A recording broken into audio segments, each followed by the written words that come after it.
El peix irisat. Lluny, en alta mar, hi havia un peix, però no era un peix corrent, no. Era el peix més bonic de tot l'oceà. El seu vestit d'escates resplendia amb els colors de l'arc de Sant Martí. Els altres peixos admiraven les seves escates tornassolades.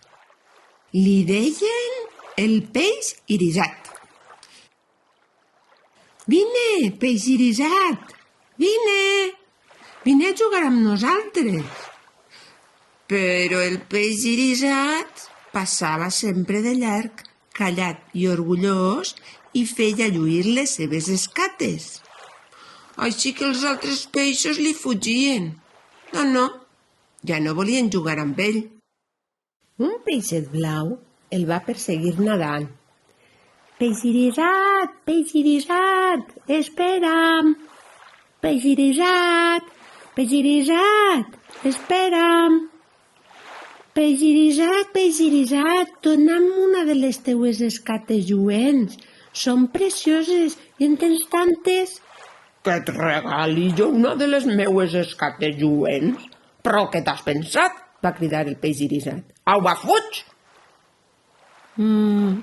Espantat, el peix blau es va allunyar.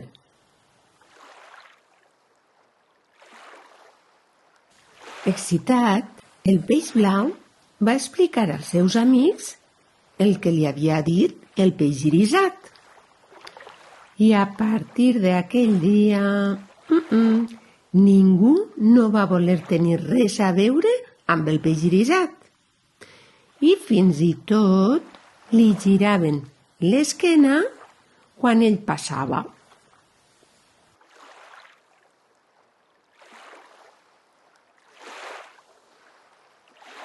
De què li servien ara al peix irisat les seves meravelloses escates lluents si ja no les admirava ningú?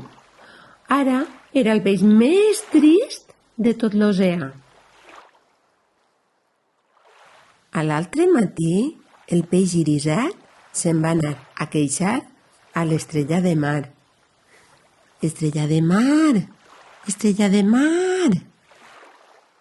Però si sóc molt bonic, com és que no agrada a ningú? En una cova, darrere el banc de coral, hi viu el pop octopus. Potser ell et podrà ajudar», li va aconsellar l'estrella de mar. El peix irisat va trobar la cova. Era ben fosca. Amb prou feines s'hi veia. Però de sobte van aparèixer 2 ulls lluents que el miraven. «T'estava esperant», va fer l'octopus amb veu fonda. «Les onades m'han explicat la teva història. Escolta el meu consell. Regala a cada peix una de les teves escates lluents. Aleshores ja no seràs el peix més bonic de l'oceà, però tornaràs a estar molt content». Però... El peix irisat volia afegir alguna cosa, però l'octopus ja havia desaparegut. «Regalar les meues escates? Les meues escates lluents tan boniques?» va pensar el peix irisat horroritzat. No, mai de la vida! Doncs com podria ser feliç sense elles? Però l'altre dia va sentir un lleuger cop d'aleta al seu costat. Tornava a ser el peix blau. «Peix irisat, si us plau, no siguis dolent. Dona'm una de les teues escates lluents, una de petita». El peix irisat es va quedar dubtant. Una escata lluent ben petitona, va pensar, gairebé no la trobaré a faltar. Amb molta cura, el peix irisat va arrencar-se del vestit l'escata lluent més petita. Te la regalo, però ara deixa'm en pau. Moltes gràcies, va contestar el peix blau baix d'alegria. Ets molt bo, peix irisat. El peix irisat se sentia molt estrany i va seguir amb la mirada al peix blau durant molta estona, veient com s'allunyava tot content i fent zigzagues dins l'aigua.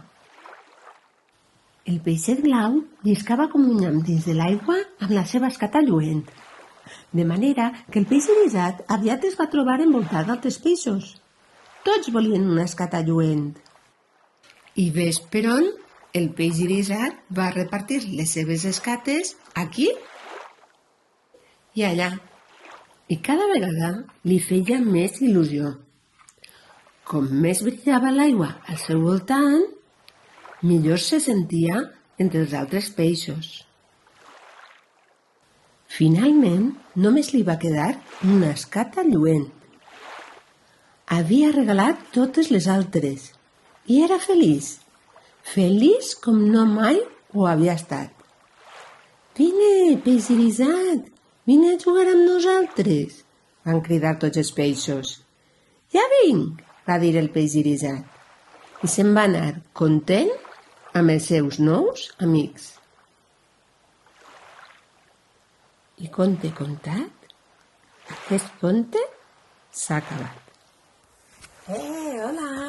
Sabeu què? Que m'ho he passat pipa jugant amb tots els peixets. I mireu, a mi també m'ha regalat el peix irisat una de les seves escates. Vinga, espero que us hagi agradat a tots i vinga, ens veiem una altra ocasió. Adeu, epicins!